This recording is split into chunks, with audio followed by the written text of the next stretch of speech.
To Actually Understand Jesus by Derich Jester, Part 4. A lot of the parts of this story, like Cain and Abel here, getting into the Nephilim and the flood and everything, these aren't important for salvation. But since everybody has such twisted beliefs about these things with no understanding, I'm putting this stuff in here so that the whole story can be said.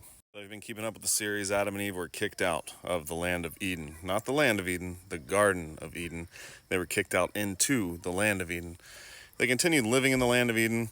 God was still talking to them, not 100% connection like he did before, but still dealing with them. And when people are reading the Bible, they have like this all or nothing, black and white. It's like they think either this amazing cosmic thing happened and they can't read between the lines. It's like they think that the whole world was good. Adam and Eve, they had children and everything was going good and completely fine. And then all of a sudden one day Cain just went, I'm going to kill my brother. So they come up with all these different theories, but every one of these theories are evil. Every single one of them. Nephilim, evil, the theory that they came up with. The bloodlines, the different bloodlines, there being some people that already lived on earth before Adam and Eve, as if Eve wasn't the mother of all living.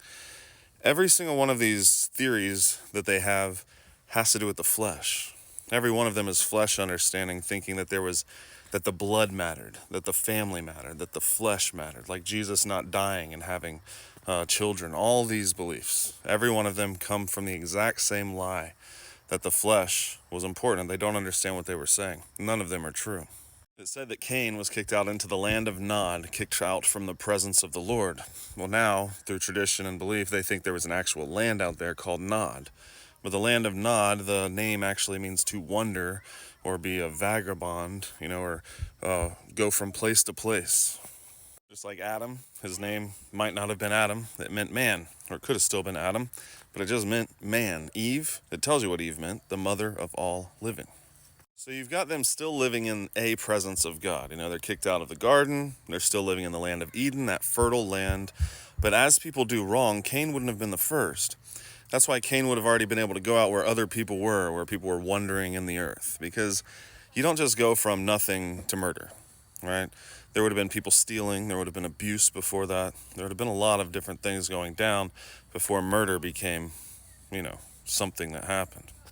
Well, as these people, because Seth didn't replace Cain, or Seth didn't replace Abel until 130 years after, it says.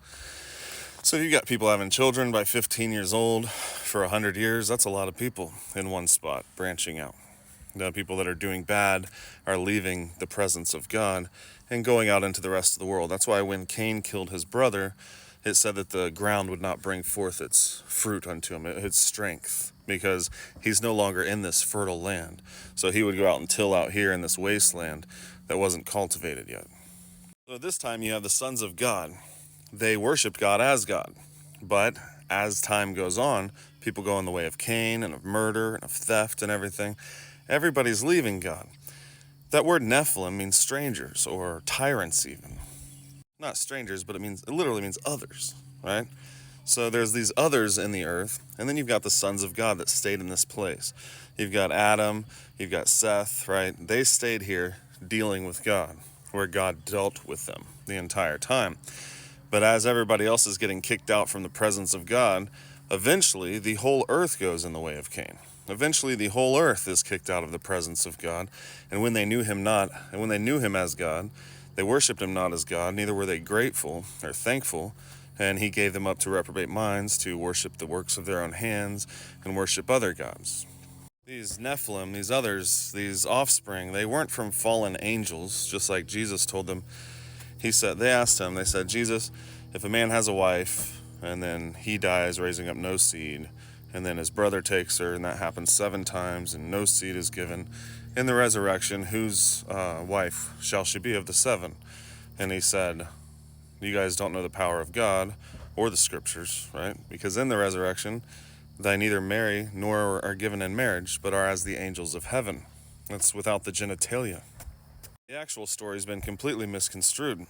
What you have is the people of God staying in the region of Eden, that fertile land, and you've got everybody leaving it as they leave the presence of God until nobody in the world knows God anymore, until everybody's completely taken over. The sons of God, the people that still stayed with God, They went in unto these others in the land that had no more knowledge of God, right? And these guys were tyrants, and they ruled over these cities, and they had all this power, out here in this part of the earth they've been cultivating. But eventually the whole earth goes bad, and then God sees Noah as righteous in his generation. And when Noah was born, they gave a prophecy about him and said, he will comfort mankind concerning the curse, right, of the earth. And a whole bunch of wrong stuff goes on all the time. Everything that you guys have heard, everything that we've all heard is nothing but a lie. They're looking for where the Garden of Eden was. The Garden of Eden was in Israel, and I'll get into why that is and why that tradition through the Jews, the people who worshiped the one God, monotheism, said that the Garden of Eden was in Israel. There's a reason for all that, and without knowing that reason, nothing makes sense. But people will say, but wait, the Mediterranean Sea is the coast, the border of Israel, to the west. Now, if the Garden of Eden was planted in the east of Eden, how's that possible? Well, because of the flood. Everything changed. These people that are looking at the Euphrates today are ruling out the flood, right? They're ruling out the fact that all geography and everything, the whole area changed, where the seas were, where the rivers were, where they ran into a head, where they met. Completely different time in the garden than it was after the flood. Something else I want to mention here that we have to mention for the flood is people weren't eating animals, right? Whenever it talks about Cain and Abel's sacrifice, that would have been just giving their flock or whatever, for the milk, for the wool, for whatever reason, the best of what Abel had to somebody above him, some kind of priestly figure or fatherly figure that, was his connection to God. And that's what it would have been, because you have, when they're kicked out, he says, I've given you every green herb for food. But then after the flood, and God says, well, now I know it's completely in men's hearts to do murder.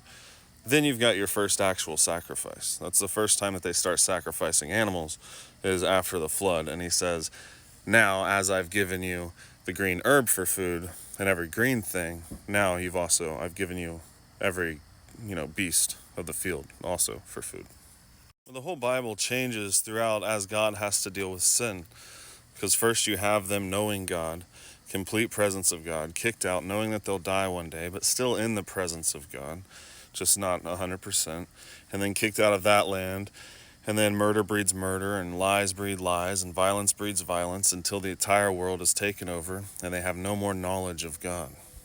And the others, the vagabonds in the land, the people that were kicked out of the presence of God, they take over the entire world, and God destroys the world through Noah to comfort them concerning the curse again, and says, I'll never curse the earth again, and people start living less time after that. But the comfort is that we live less time, have less time to mess everything up, so the possibilities of being saved.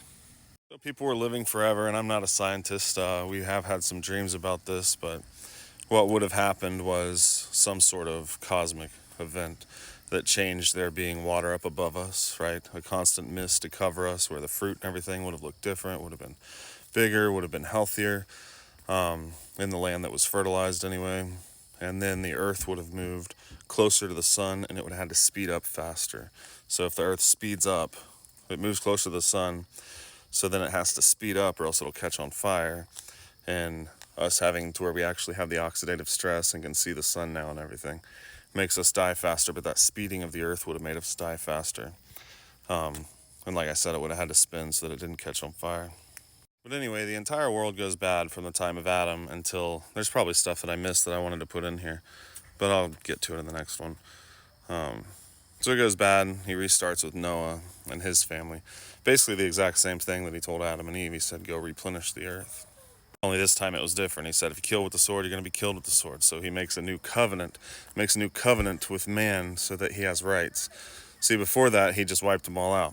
But now he's saying, no, now I've given you guys a law in the very beginning of this. If you kill with the sword, you will be killed with the sword. Unlike before, Cain killed Abel, and he said, nobody kill Cain. He was trying to stop terrorism from ever happening. But now there's a change in the way that he's dealing with sin. So we'll get into the flood, why all that happened and that change, and how this brings about Abraham and everything on the next video. Thanks, guys.